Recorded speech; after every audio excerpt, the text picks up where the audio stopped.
está presente. Viva Jesus em nossos corações para todo sempre.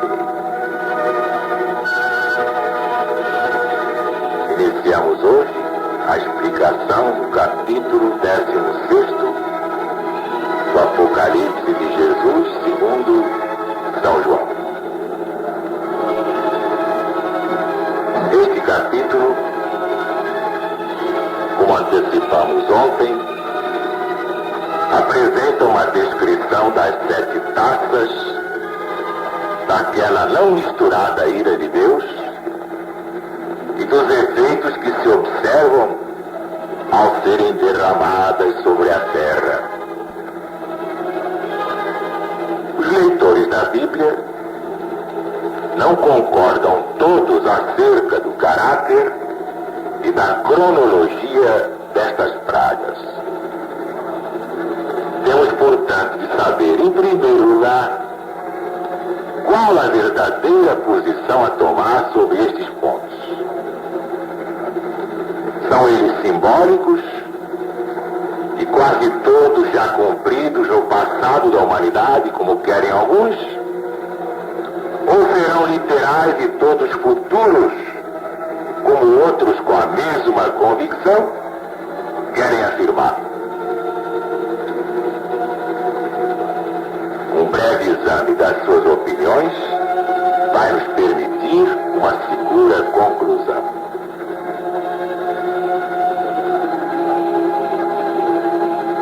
Capítulo 16 do Apocalipse, versículos 1 e 2.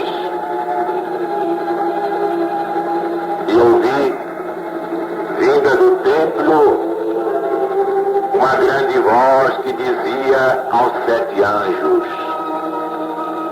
Ide e derramai sobre a terra as 7 taças da ira de Deus. E foi o primeiro e derramou a sua taça sobre a terra, e se fez uma chaga maligna dos homens que tinham o sinal da besta e que adoravam a sua imagem.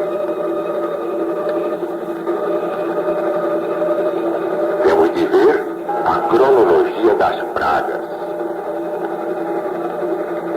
A descrição desta praga revela logo claramente sua cronologia, porque é derramada sobre aqueles que têm o sinal da besta e adoram a sua imagem, obra idêntica àquela contra a qual nos adverte o terceiro anjo. Temos aqui uma prova concludente de que estes juízos não são derramados sem que este anjo termine a sua obra e que aqueles mesmos que ouvem a sua advertência e a rejeitam são os que recebem as primeiras gotas das transportantes taças da indignação de Deus. Ora, se estas pragas estão no passado, então a imagem da besta e a sua adoração também estão no passado. E se estas são passadas, a besta de 2 pontas que faz esta imagem e a sua obra estão igualmente no passado. E se estas são passadas, então a mensagem do terceiro anjo, que nos adverte acerca desta obra, está também no passado. E se esta se encontra no passado, isto é, séculos no passado, onde esta opinião focaliza o começo das pragas, então a primeira e a segunda mensagens que a precedem estão também a séculos de distância no passado. Então os períodos proféticos sobre os quais as mensagens estão baseadas, especialmente os 2.300 dias, já terminaram há séculos. E Se assim é, as 70 semanas de Daniel, capítulo 9, retrocedem inteiramente para o tempo da dispensação judaica. E a grande prova da messianidade do Cristo está totalmente destruída. Mas já mostramos nos capítulos 7, 13 e 14 que a primeira e segunda mensagens foram dadas em nossos dias, em nossos próprios dias, os dias que estamos vivendo. E a terceira está em processo de cumprimento. E a besta de duas pontas subiu ao campo de ação e se está preparando para realizar a obra que lhe é atribuída. E que a formação e a imposição da sua adoração se encontram no futuro. E a não ser que todas estas posições possam ser derrubadas, as 7 últimas pragas devem também ser atribuídas inteiramente ao futuro próximo. Não tem saída. Mas há outros motivos para localizá-las no futuro e não no passado. Não faria sentido. Vamos a esses motivos. Primeiro, com a quinta praga, os homens blasfemam de Deus por causa das suas chagas. Sem dúvida, as mesmas chagas causadas pelo derramamento da primeira praga. Isto prova que estas pragas caem todas sobre a mesma geração de homens, sendo alguns indubitavelmente eliminados por cada uma delas, enquanto outros sobrevivem através das terríveis cenas de todas. Fato este que lança por terra a opinião de que começaram a se realizar há muito no passado e que cada uma ocupa séculos no seu cumprimento. Por quê? Como podem, então, os que experimentaram a primeira praga estar vivos ainda na altura da quinta?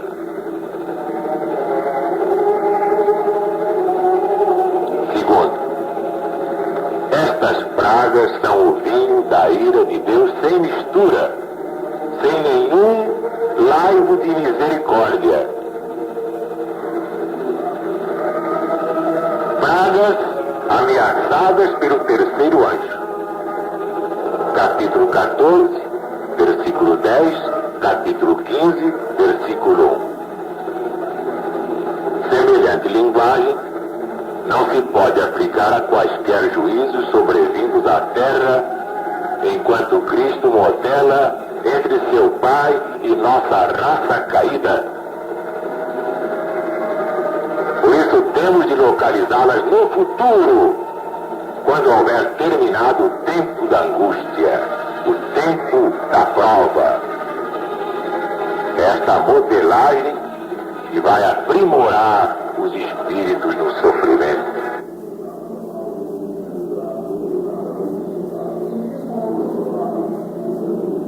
Mais claro, acerca do começo e duração destas pragas se encontra no capítulo 15, versículo 8. Encheu-se o templo com o fumo da glória de Deus e do seu poder. E ninguém podia entrar no templo até que se consumassem as 7 pragas dos 7 anjos. O templo, aqui apresentado evidentemente, é aquele que é mencionado no capítulo 11, versículo 19, onde se diz: abriu-se no céu o templo de Deus e a arca do seu concerto foi vista no seu templo. Noutros termos, temos diante de nós o santuário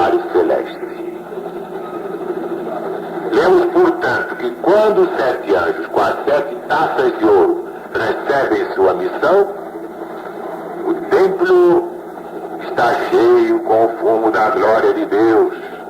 E ninguém pode entrar no templo ou santuário até que tenham consumado a sua obra.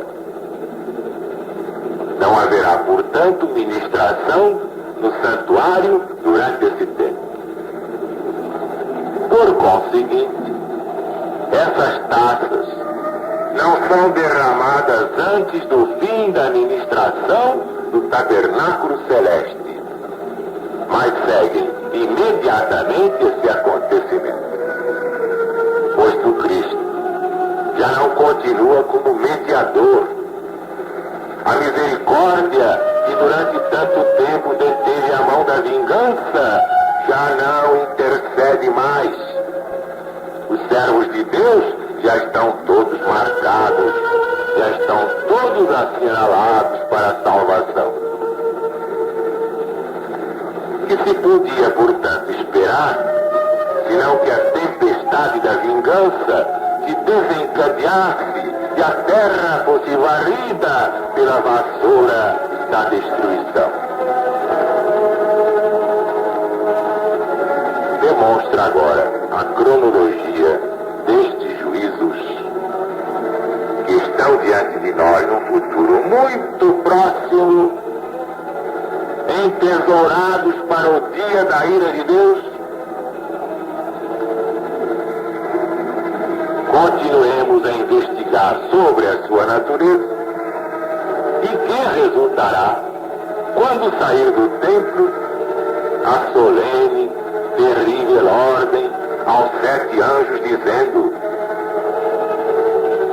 Ide e derramai sobre a terra as 7 taças da ira de Deus.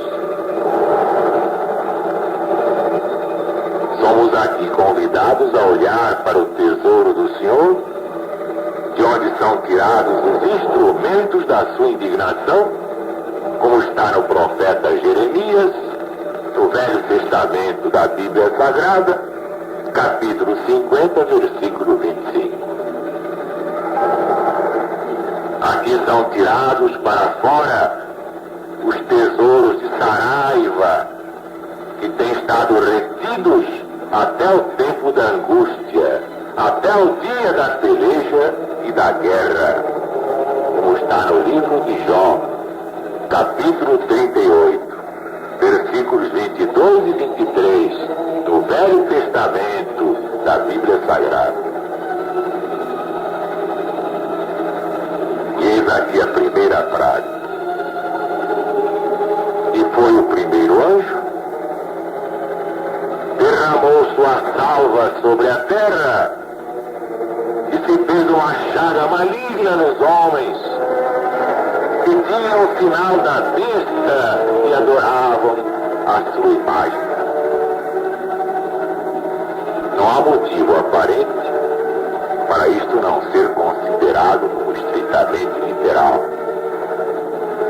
Estas pragas são quase idênticas às que Deus infligiu aos egípcios antigos quando estava prestes a libertar seu povo do jugo da servidão. E ninguém põe em dúvida terem sido literais, reais. Deus está agora prestes a coroar o seu povo com a libertação e a redenção finais. E seus juízos se manifestarão de um modo não menos literal e terrível. Somos informados de que chaga aqui se trata. É semelhante à praga paralela que caiu sobre o Egito no tempo de Moisés. Livro do Êxodo, capítulo 9, versículos 8 a 11. Mas quando eu digo aqui Israel, não é o povo de Israel. Israel é o símbolo do povo de Deus, do rebanho único que está espalhado em toda a humanidade. É a igreja de Deus, as boas ovelhas em todos os rebanhos. E agora ele vem fazê-las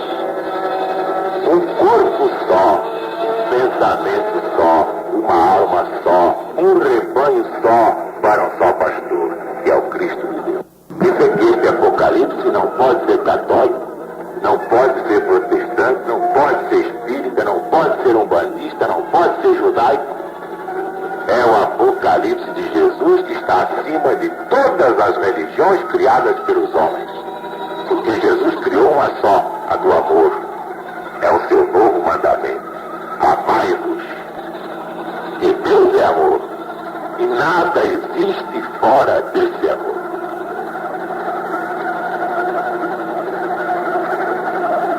No versículo 3, e o segundo anjo derramou a sua salva sobre o mar, que se tornou em sangue como de um morto, e morreu no mar toda a alma vivente. Eis aí a segunda praga. Dificilmente se poderá imaginar substância mais infecciosa, mortal, do que o sangue de um homem morto. E o pensamento de que os grandes corpos de água da terra, que são sem dúvida significados pela palavra mar, hão de ser mudados em semelhante estado com esta praga, apresenta realmente um quadro terrível, acima do entendimento humano. Temos aqui o fato notado de que a palavra ou expressão alma vivente é aplicada a animais irracionais, aos peixes e criaturas vivas do mar, no fundo do mar. Este é o único exemplo de semelhante aplicação na famosa versão inglesa do Apocalipse. No original, porém, ocorre frequentemente, mostrando que o termo aplicado ao homem no princípio, Gênesis de Moisés, capítulo 2, versículo 7, não supõe uma essência imaterial e imortal chamada alma. E o segundo anjo derramou a sua taça sobre o mar, se tornou em sangue como de um morto, e morreu no mar toda a alma vivente. Versículo 4. E o terceiro anjo derramou a sua taça nos rios e nas fontes das águas, que se tornaram em sangue. E ouvi o anjo das águas, versículo 5, que dizia: Justo és tu, Senhor, que és e eras e santo és, porque julgaste estas coisas. 6. Visto como derramaram o sangue dos santos e dos profetas, também tu lhes deste o sangue a beber, porque isto eles merecem. Versículo 7. E ouvi outro do altar que dizia: Na verdade, ó Senhor Deus Todo-Poderoso, teus juízos são justos e verdadeiros. Eis aqui a terceira frase. Tal é a descrição da terrível retribuição pelo sangue dos santos, sangue derramado por mãos violentas, inquisitoriais, que será dado àqueles que fizeram ou desejam fazer tais ações. E posto que os horrores daquela hora, em que os rios e fontes das águas se tornarão como sangue, não podem agora ser imaginados, no entanto, a justiça de Deus será vingada e os seus juízos inteiramente aprovados. Ouvem-se os próprios anjos a exclamar: Justo és tu, ó Senhor, porque julgaste estas coisas visto que derramaram o sangue dos santos e dos profetas. Na verdade, Senhor Deus Todo-Poderoso, teus juízos são justos e verdadeiros. Poderão perguntar, como é que se pode dizer que a última geração dos ímpios derramou o sangue dos santos e profetas, se os santos da última geração não são mortos? Mas a explicação está no Evangelho de Jesus, segundo São Mateus, capítulo 23, versículos 34 e 35. Está na primeira epístola de São João, capítulo 3, versículo 15. Porque estas passagens mostram que o pecado consciente não está menos ligado ao motivo do que à ação. Nenhuma geração jamais formou mais decidido propósito de entregar os santos a uma mortandade indiscriminada do que esta geração. E ainda vai piorar num futuro muito próximo. À proporção que nos aproximamos do fim, aquele intruso vai puxar do homem o que ele tem de mal, de perverso, de selvagem. E essa gente não vai querer ouvir falar de Deus, de Jesus e do seu Evangelho, muito menos do seu Apocalipse. E todos aqueles que se indignam desde já de ouvir estas coisas, já estão marcados para essa destruição das pragas finais. Eis aí os inquisidores, apoletados num poder que a julgam eterno, e deles vão ser ateados dentro de pouco tempo. Na sua intenção e propósito, derramam o sangue dos santos e profetas de Deus. Como dizia Jesus, apedrejam os profetas que Deus lhes manda. São totalmente culpados, como se tivessem podido levar avante suas perversas intenções. Um homem, quando deseja uma mulher, pelo pensamento já não adulterou com ela? Diante de Deus é réu, é adúltero. Basta ter a intenção para praticar o crime, simbolicamente já o praticou. E dificilmente um homem mentalmente não é um assassino, não é um desgraçado recebendo de volta suas próprias emanações. É a lei de causa e efeito. Ninguém escapa ao inexorável choque de retorno. Tudo que você me deseja de mal vai voltar para você, esmagar você contra a parede. Ou você não sabia disso? Você é espírita? Desde quando você é espírita ignorantaço? Eis aí.